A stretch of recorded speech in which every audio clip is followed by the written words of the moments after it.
Hey everybody, Stu Smith here going live. Hope you are doing well this beautiful, hot, and humid Monday morning. So, as you guys get on, I'm going to chat about a few things that I'm working on right now. Just wrote a article that I will put into the comment section, and this is just one of those kind of like long time articles that I probably should have written years ago because I get this question all the time. And usually it comes from competitive swimmers who, quite honestly, are just being jerks about the combat swimmer stroke because they don't understand why we're using the combat swimmer stroke and not some competitive stroke, which I get. I mean, they've spent their whole life, wearing a Speedo and looking at a black line all day. Maybe they don't get out of their swimming circles and see that there are other uses for the water besides competitive swimming. So you don't have to be a competitive swimmer to do this. And many of the people who join me, especially for swim training, are non swimming athletes. Great athletes on land, but maybe they need some skills in the water. And I would say, out of all the things that I do, that is probably what I do the best. Um, is teaching a non-swimming athlete how to pass military swim test from 500-yard CSS to 4 mile or 2 mile ocean swims with fins to treading and other pool skills such as drown proofing and life saving and things like that. So there's some water competency that is required, in these aquatic spec ops professions. And that's really all I'm doing. So when I if you read this article, you'll see an answer to it that I typically have an attitude sometimes when it comes from, a teenage competitive swimmer who says a 50-second 50. Geez, I did that when I was 8 years old. Or, I do 50 seconds and 50 yards and 25 seconds. I'm like, hey, this is all great. We're not competitive swimmers. So it's like comparing apples and oranges. They're both fruit, but they taste completely different. And they are completely different. So, anyway, so let me answer this question real quick because a lot of people say, why the combat swimmer stroke? First of all, stealth. Right. And if you're going into the spec ops professions, you need to start from day one understanding that your journey into this profession needs to have a mindset of stealth. So, an underwater recovery stroke, like the side stroke or the CSS, it creates a low profile, no splashing, no noise if you do it right, and it's very efficient. So, right there, that's your answer. It's just that efficient, especially when you're wearing fins, swimming in the open water. It's very useful in that capacity as well. Now, you also have gear that you have to lug around, and there's not many strokes that are going to allow for you to do that, like the combat swimmer stroke, and still be somewhat stealthy. So, you're also going to mix it in with diving quite often. So, a lot of times you may spend significant amount of time diving to an area, and then you have to swim the last part of it. Maybe you ditch your scuba gear somewhere, or you bring it into land, you swim it all the way into land. There's so many different mission dependent scenarios that we could go down on why the CSS is so much better. Now, for the 500-yard swim test or the 500-meter swim test, depending on what branch of service you're in, um, you can do breaststroke. That is a competitive swimming stroke. Um, A lot of people do breaststrokes. A lot of people do the CSS with a breaststroke kick. That's fine too. However, I will say this: you also have the rest of the PST that you need to worry about. Push ups, sit ups, pull ups, mile and a half. So it's not just swimming. So if it takes a lot of energy for you to do the breaststroke compared to what you could do the side stroke or the CSS with, it is helpful for you to conserve some energy for the rest of that test. Otherwise, you blow it up in the swim, and your rest of your test is really not that great. So you need an efficient, smooth as fast type of swim stroke. For many people, that is the CSS. And if you can see some of my guys on my Instagram reels, my YouTube channel, or even my TikToks, the ones that are doing it really well are very efficient getting across a pool in 4 to 5 strokes, smooth, yard per second, or even maybe even a little bit faster. Some guys are hitting 42, 45 second 50s, which I get in a competitive swimming zone. It's night and day. Like for what we swim 500 yards in, most competitive swimmers can swim 800. That's great.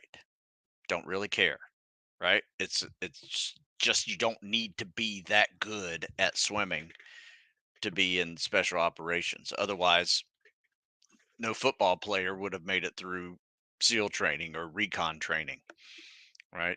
But you got to be good at it. You can't be bad at it. Got to be good at it. And here's what happens a lot of times on with things that you're good at. In fact, I'm writing an article on this very topic right now. And it's about what people tend to do with they have a strength. So I can't tell you how many swimming athletes have done this. They have said, "All right, I'm going to break the swim record at Buds." And they come close. I think it's like maybe a 5:30, 500 or something on the CSS, which is remarkable. And the only problem with that is they spent so many hours each week maintaining and trying to get 20, 30 seconds better on the CSS without fins. And after day one, nobody cares what your swim time is. You might have broken the record on day one, but are you still around after Hell Week? That's what really matters. So don't double down on your strength trying to make it so darn good that it's the best ever, because what tends to happen is you leave some opposite weaknesses undeveloped, and then that weakness will be exposed, I promise you, after you take the PST, which you just crushed. That's great, but guess what's going to crush you? Probably running or rucking or fireman carries or logs and boats. All of those things just can break a person who has spent so much time in zero gravity, not lifting, not running, not rucking, and created no durability for that type of impact. It's injuries are coming, if not um, the inability to actually complete it. So that is what that article was about. I'm writing another one that is similar, but I've seen the same thing with power lifters that never got out of the weight room, doubled down on their strength because they're gonna be a beast under the log, but then they don't pass the 4 mile timed run to even get to log PT, and they don't even make it 2 buds. Or maybe it's even worse and they don't even pass the mile and a half. Seen that too. So, whatever that strength is, great. Maintain it. No need to spend a whole lot of time trying to develop it further. Maintain that strength and focus a majority of your time on that weakness if you really want to do well. About the only place where these things really matter are in the tactical world. because I know athletics, you can ignore weaknesses because a power lifter doesn't need to run. A swimmer doesn't need to do obstacle courses. Just don't have to do that. So be smart and thoroughly understand what you're getting yourself into and prepare properly. I will be the first person to say I personally don't think these spec ops training programs are, I'm not going to say they're not tough. They're very tough, but they're not the toughest thing ever. They're hard, but the reason why the attrition rate is so high is not because the military training is so hard. It is because they are just so underprepared that they can't, one, handle the physical standards, or two, have a certain amount of work capacity and durability that enables them to push through those long days and cold nights carrying stuff on your back all day. So there you go. That's my introduction to this Q&A. I'm not going to be here tomorrow. Tomorrow is the 4th of July. Um, so I will be busy with, I think we have a parade that starts around the same time as we're doing this. So I'll be um, observing that, taking a day off. I may come back Wednesday, depending on my schedule.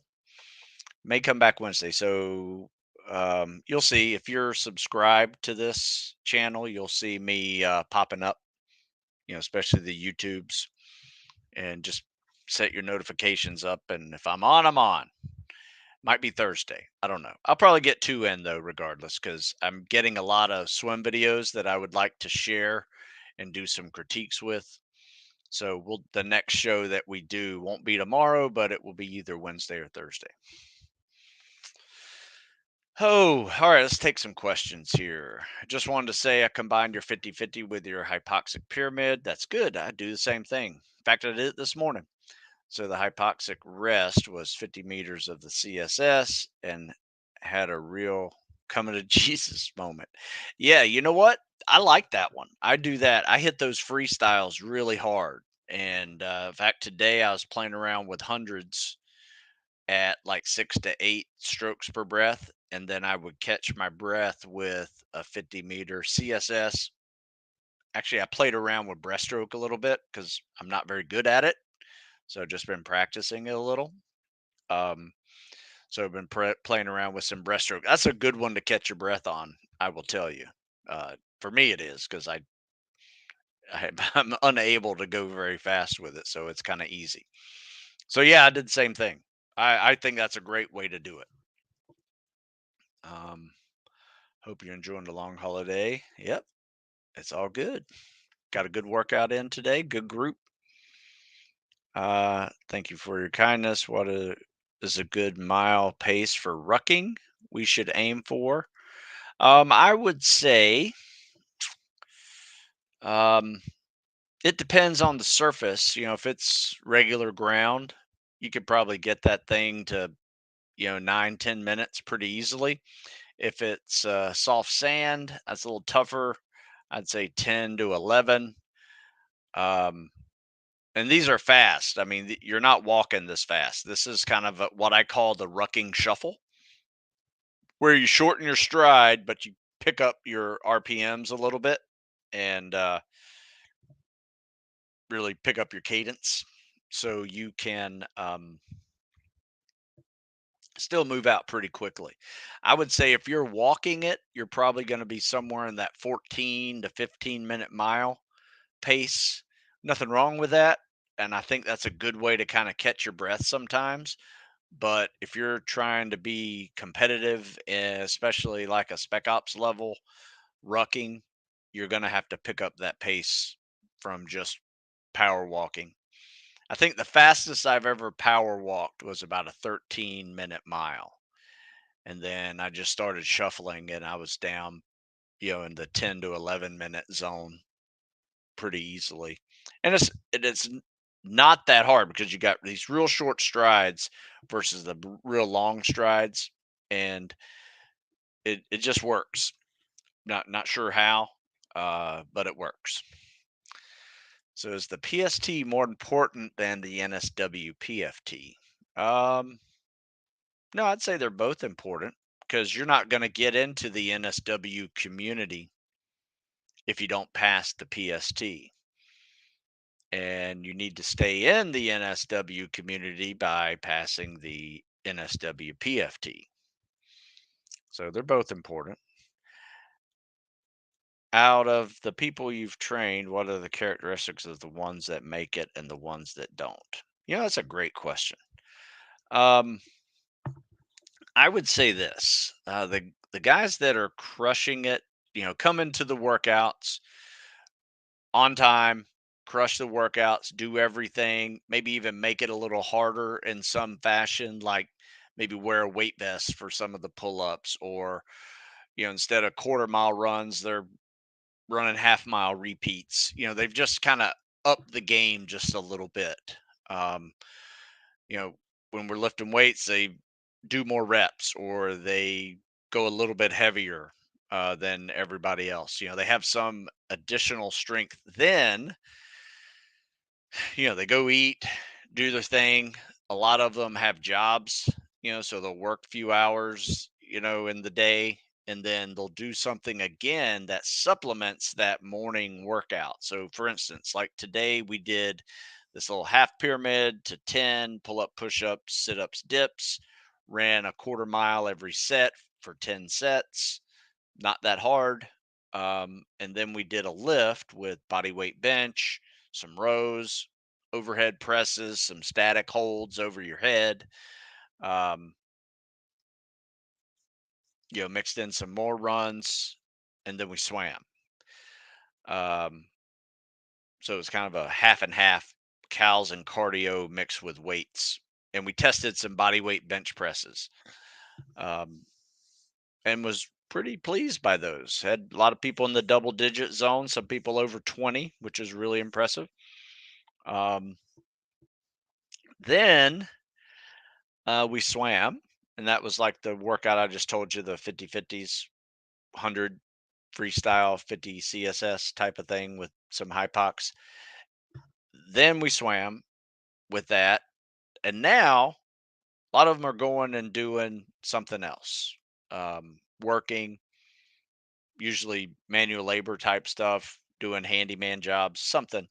And then we'll meet up again in the evening and do something that's supplemental to that. Um, Maybe a longer run. If they are working on a weakness in the pool, they may go to the pool. If they need to get a little, add some weight, maybe they're going to lift a little more, eat more, try to gain some weight. So they're always constantly working on a weakness, um, and supplementing workouts so they can legitimately say that they have no weakness. So I think some of them are going to go do a run, swim, ruck today because we didn't do a whole lot of cardio. It was mostly cows and lifting. So they're going to add in a run, swim, ruck later today, um, just for more cardio. So that's what tends to happen from what I see. The guys that make it are putting in the time, putting in extra time, but they're also smart about it and they're not overtraining. They're eating well, they're sleeping, they're not going out partying and doing dumb stuff and wasting time. Um, Maybe on occasion they may have a beer or two because these guys are over 21, and like to have fun too, but they tend to take their um, evenings a little more seriously and get the rest they need to recover and be able to do that again because tomorrow's leg day. We're going to crush that. So a little bit of attitude, attitude of working hard goes a long way for sure. Um, how do I swim CSS with fins straight? You need to, if you're in the open water, you need to look up every 5 to 10 strokes to make sure you are in line with wherever you're going. So, for instance, I'll do it this way. So, if you're here, like I'm here where my nose is, and I'm looking here where this buoy is. Okay, so I see the buoy, and if there's waves, you may not see the buoy all the time because it's bouncing up and down. So you may not see that buoy. So look what's happening over here. Oops. Looks what's happening behind it. Maybe there's a tree or a building or something else that's just past it. So you're just kind of lining it up. So now I see the buoy, I see this tree line. So I'm now when I pop up my head, I'm looking for that tree line. Don't really need to see the buoy. All right. And then every 10 strokes, as long as you can see that buoy, you're good to go. The other way to do it is as long as the beach is straight and you're swimming parallel to the beach, just maintain a certain distance away from that. Maybe that is the breakers or, the waves that are going over are breaking to the right of you about 10 yards. Just stay 10 yards away from the breakers. And typically, most beaches are fairly straight. Some of them will be concave. You have to watch out for that because it'll have you swimming a little bit longer if you do that versus a straight line. Um, but yeah, you can do it a couple different ways. I personally like to line up something behind it, look for the taller thing behind it, and go that way. Hey Stu, new fan, 3 months away from Coast Guard basic training. Should I follow one of your seasonal periodization books or train another way? It kind of up to you, Julian. Depends on your what you want to do in the Coast Guard. There is a lot of swimming in all of my books, just because I find it to be a great cardio activity. But if you don't need it, like say that you're not going to become a rescue swimmer, but there is a 12-minute swim test that you have to do in the Coast Guard. So my advice is yes, do these workouts because I promise you, you will get in shape for any 12-minute swim test that you have to do. But any of them are good. I mean, PST workout here, this Navy PST one here is a great one. It's pull ups, push ups, sit ups, mile and a half run, and a swim. Um, Let me see. PFT Bible. It's a good one. That's a FBI workout. No. So my advice would be PFT Bible. That has some swimming in it as well. A little bit easier than the Navy SEAL version of that. Um, but if you're trying to do something in the rescue swimmer, I actually have a rescue swimmer program that is really good for both Navy search and rescue guys and the Coast Guard rescue swimmer guys. But the periodization books are really a way for you to break up the year into 4 different blocks and start either on the season that it is or um, whichever one is your weakness, that's the one you need to do. So let's say you're really good at endurance and calisthenics. Okay, that's great. But you want to get a little stronger, maybe put on some muscle mass. Maybe try the winter lift cycle. Or you're already a powerlifting football player. Now you need to work on your cals and cardio. I'd probably go with the spring or summer model and do those. But they're really advanced workouts. So if you're a little bit low on the scale of fitness, there's a program called the Calisthenics and Cardio workout that's great.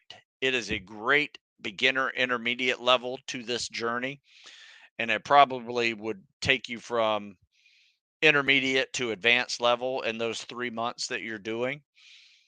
Um, you know, and after going thinking through this question, if you're kind of on that intermediate phase, I would go with Cals and Cardio first and foremost. Then maybe PFT Bible, then maybe PST workout. If you're just going normal Coast Guard, that will get you well above it. But you only have 3 months, so pick any one of those depending on your fitness level. Not sure if you're experienced in the same, but I feel like the shuffle is much more comfortable than walking as fast as possible. Yeah, I definitely experienced that. In fact, I was just talking about it this weekend. Is I feel like when I'm power walking, my shins are on fire, and not necessarily shin splints, just really getting kind of aggravated with me for just power walking. So I find that you got to relax your ankles, let them just kind of flop when you're power walking like that. Because if you're flexing, those shins are going to get really tight on you. But yeah, shuffling for me is much easier than walking. I would much rather shuffle and then catch my breath with a short walk if I need to and move on from there. Let's see. A long time ago, a guy told me about the winter MRE, the ones with the white bags. Do they still exist? I don't know. Now that I realize, I forgot you mentioned something about the MREs. I only answered one of your questions there. I don't know. I I will tell you this: the MREs that um, we use here at the Naval Academy, they don't have white bags. They're either see through or they're brown. There's a heater inside of it to heat your food, which is fairly new development in the last 15 years or so. Um, but I haven't really seen them distinguish the two. I'm sure there are out there. I just haven't seen the need for them where we are. Ask you, how do I improve my scissor kick? My top leg is fine. My knee is and kick. I can't kick my lower leg in the same axis. My lower leg tends to be like breaststroke kick. You have definitely a broken pair of scissors, right? I mean, look at the scissor kick, right? Not that it should look like that, but it should be in that plane, right? Not sure why you have that problem. My advice is to put on a pair of fins and start practicing scissor kick, because you can't do that breaststroke kick with a pair of fins on. It's going to probably rip out your ankle if you try it. So try swimming with fins, practicing scissor kicks, get a kickboard, stay on your side or lay on your back and just do turtle backing and just practice scissor kicks, flutter kicks, and eventually you'll build up that habit of kicking properly. Let's see, is CSS fins stealthier than turtle backing? Um, Good question. I will tell you this. If you're turtle backing, that means you have on an actual dragger and you're just saving oxygen so you can go dive longer, right? So, for instance, if you're doing a ship attack and it's 3 miles away, you're probably going to turtle back for the first mile or so and then go on air.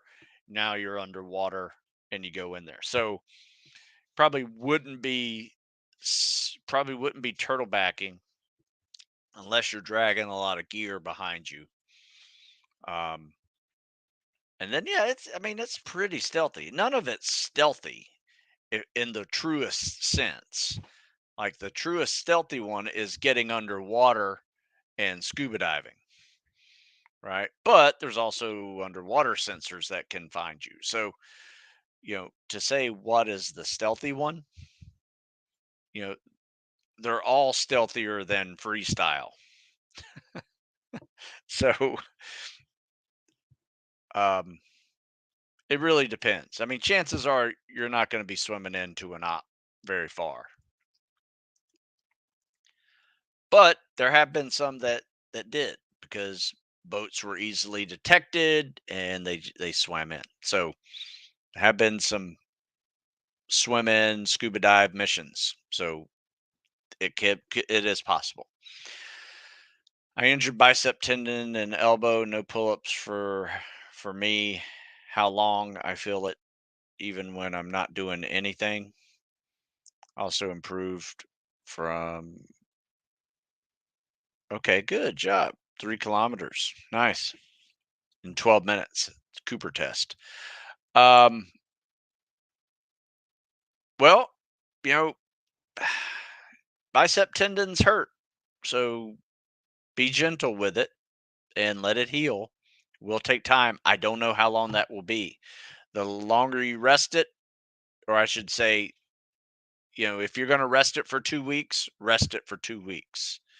Don't be doing extra pull ups. Now, I will say this, if it's just a little tendonitis, sometimes, some over the counter Motrin or ibuprofen can be an anti inflammatory that helps it.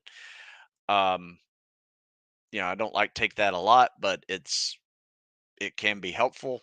If you get on, like, take a couple with every meal for a week, see what that does along with rest. And then, be careful with the types of grips you use. One thing I have found, that I had a pulled tendon in a forearm muscle that wouldn't allow me to do this. Like, that hurt in my forearm to do this. So I went like this, or I use these things. Might have shown you guys these things before.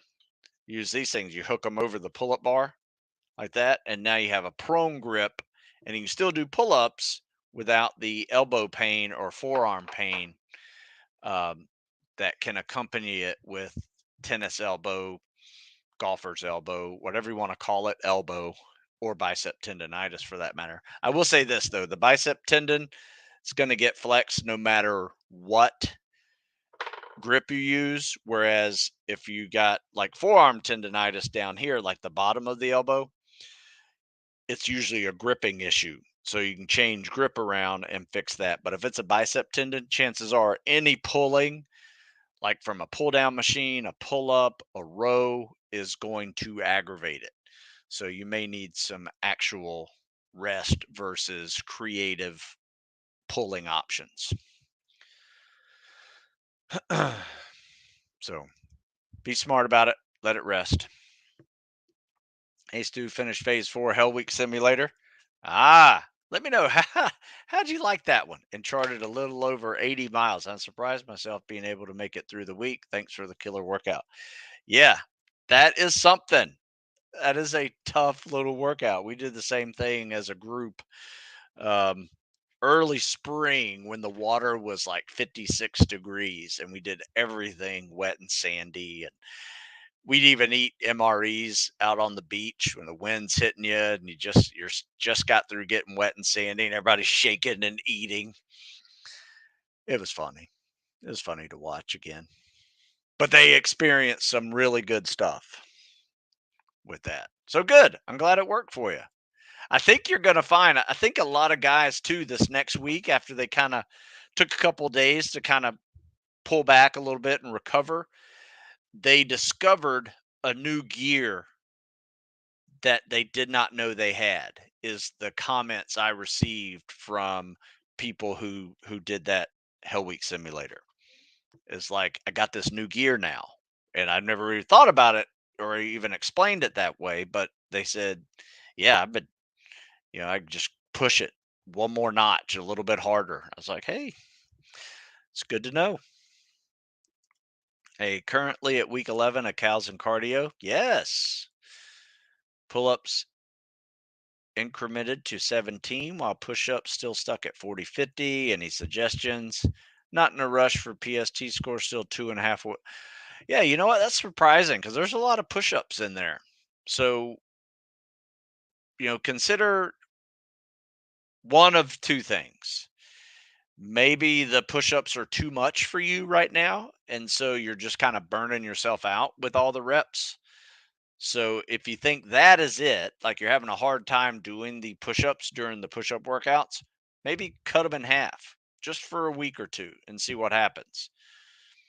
Or you can do the other end of that spectrum and do more push-ups and even daily push-ups just for like a week, right? And do that 2-week protocol to see what that does. In fact, I want you guys, before you consider doing daily push-ups or pull-ups, I want you to read this article about how I set it up so you can do that.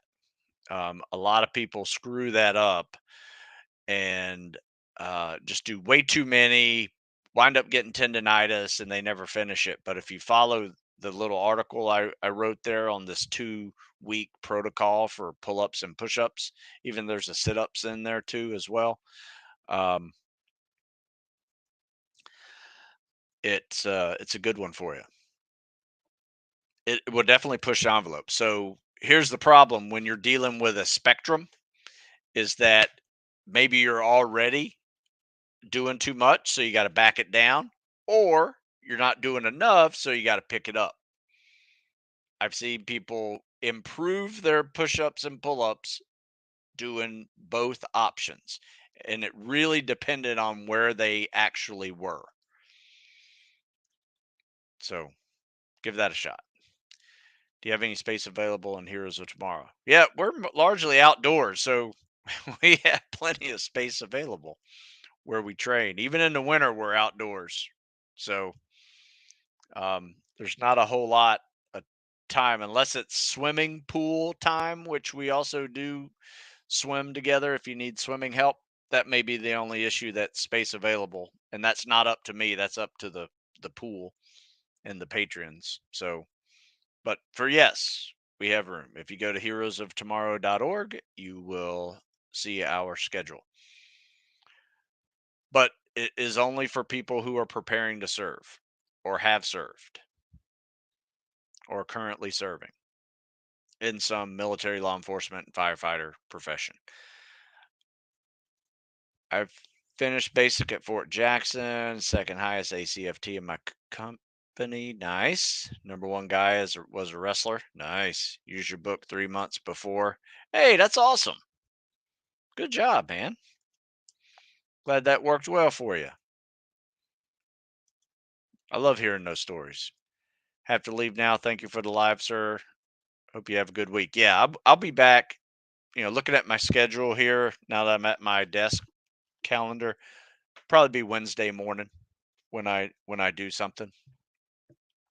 Maybe 9:30. What's your opinion on lots of training programs saying to never run during a ruck, even if the ruck test needs you to do a shuffle? Seems counterproductive to never train the way you'll do it for the test. I will be honest with you. I have recommended people not to try running with a ruck until they've gotten good at running first. Because the last thing you want to do is start ruck shuffling, shuffle rucking, um, and haven't accumulated enough miles to do that. So if you just want to walk with a ruck, you can do that with very little running base. If you want to start shuffling and going fast with a ruck, you really need a running base first and then go into it. So I'm very cautious with pushing people to shuffle, but it really does depend on their where they are in their progression before I make that recommendation. So I think probably with what a lot of training programs do, and I've seen this, and I've been one of them as well, is you make it this generic comment part of your training program is you say this because it matters for most people who are trying to pick up their rucking fast. A lot of people have never rucked before. So it really is geared towards that group. Whereas as long as you've rucked before, you've got some running base in you, say 20 miles a week, you got enough durability to handle some ruck shuffling and trying to get that pace down to like a 9-10 minute mile pace. Now I will say this, a lot of the regular military, regular Army, Marine Corps, um, they're they're walking, right? If you're an infantry guy, you're walking fast. Sometimes you do have to pick it up a notch, but most of the time they're putting on miles with their ruck walking, because they got to get from A to B, and carry all their gear to do it. Whereas the spec ops guys will probably be using rucking as part of a selection course. And now it's a timed event and you got to pick up the pace. I would prefer moving fast with the ruck with the ruck shuffle versus running with a ruck. I can't do it.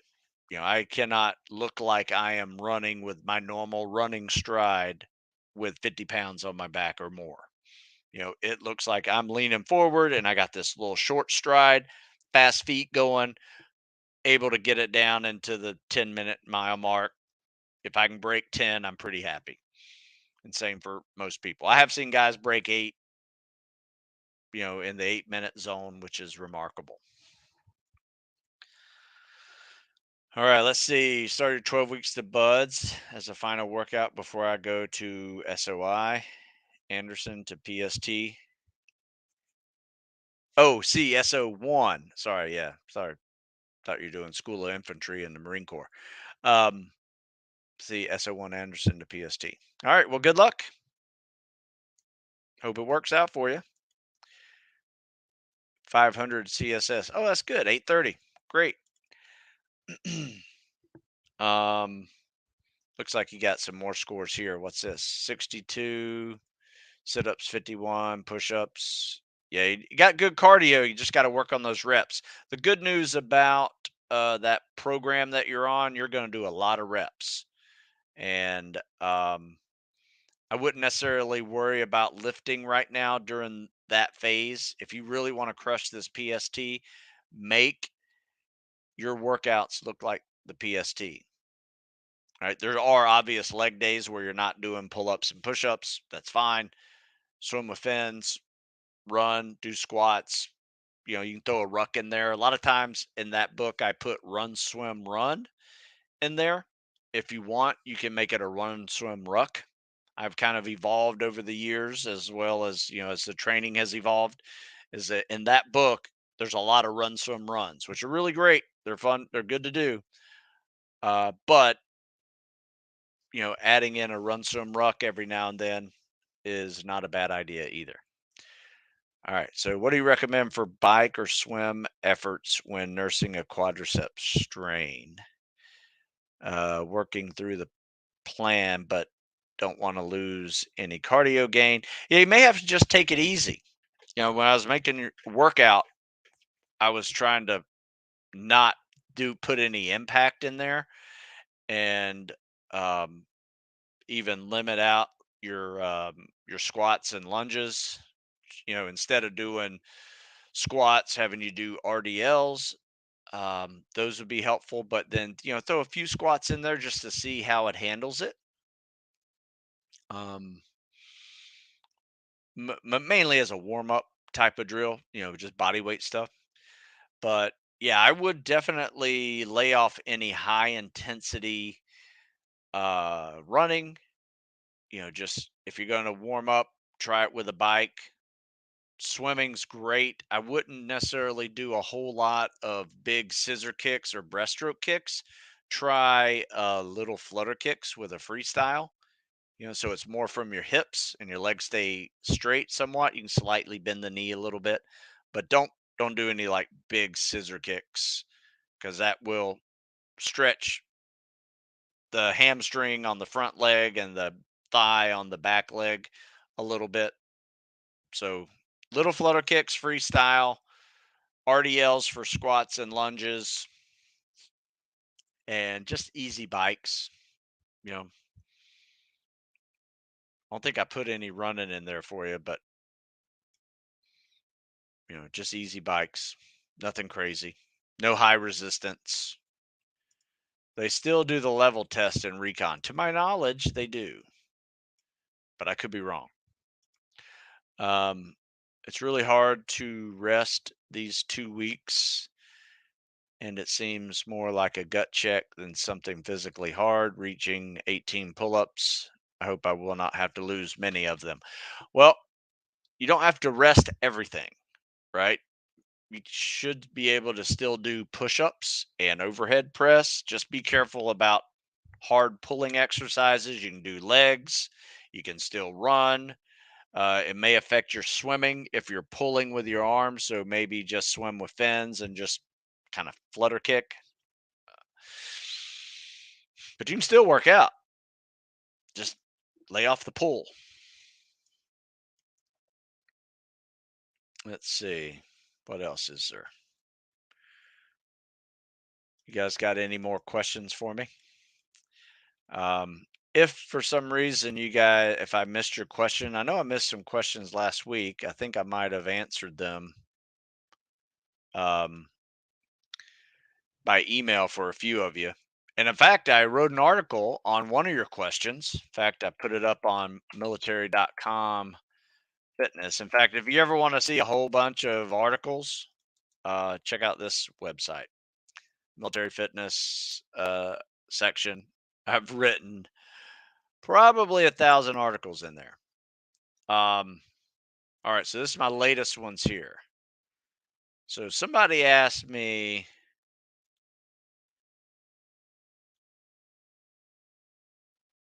let's see. No, that wasn't it. Mild repeats, nope. 8 biggest killers of your fitness. I think it was this one. So I think you guys asked this one. Like, you have a lot of time to train. In fact, yeah, I think this was it. Before joining the military, what do I do? So let's say you have more than a year to train, 2 years, maybe even three. You got 3 years of college to do. So I wrote this article over there, and it's pretty good. It's mainly going to focus on, assessing yourself, seeing where you are on any fitness tests, and then learn about periodization, and work on some weaknesses.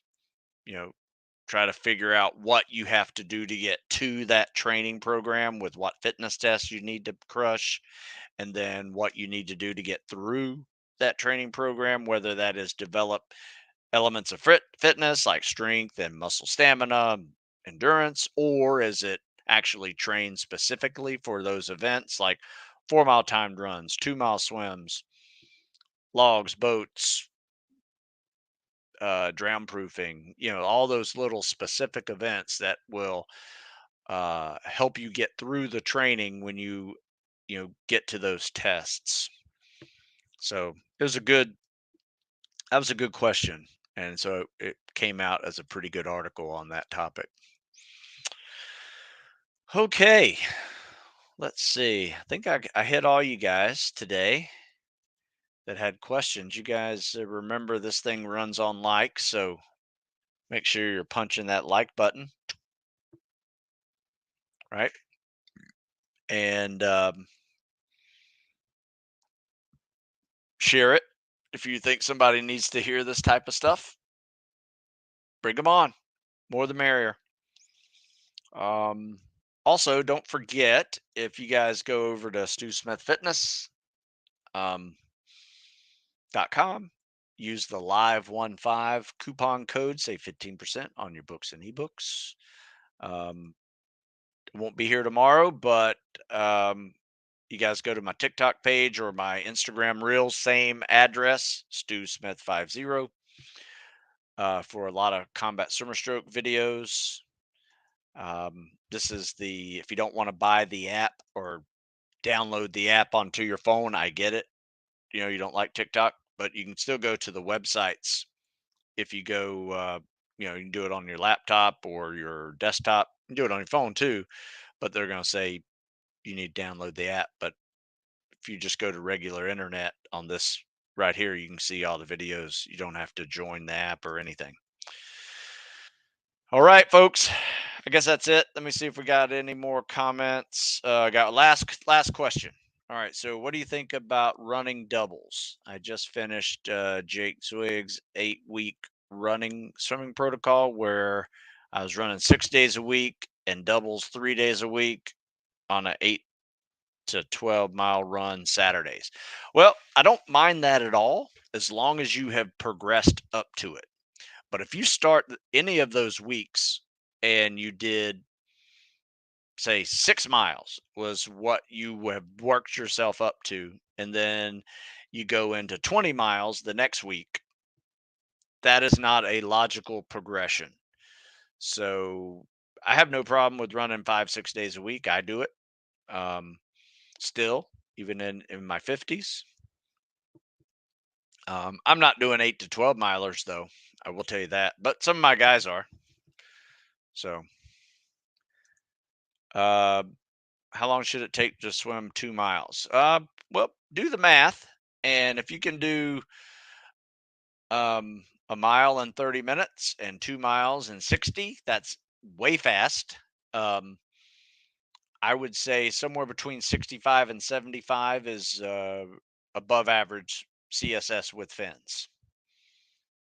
So what I try to do is get everybody's 2000 down to about 32 minutes and everybody's 4000, because by the way, these are nautical miles, so they're 2000 yards in a nautical mile, so 4000 yards in a 2 mile swim. Um, Easy math if you do it that way. And 4000 yards in 4000 seconds is a good goal to shoot for. That's going to be in that range of 65 to 70 minutes if you can do that. So give it a shot. All right, guys. I am going. I appreciate your time. Won't be here tomorrow, but I will probably be here Wednesday morning at the same time, and we'll do some CSS discussions and take some questions about CSS or other things. Guys, I'll see you later. Check out Stu Smith Fitness. Give me some likes.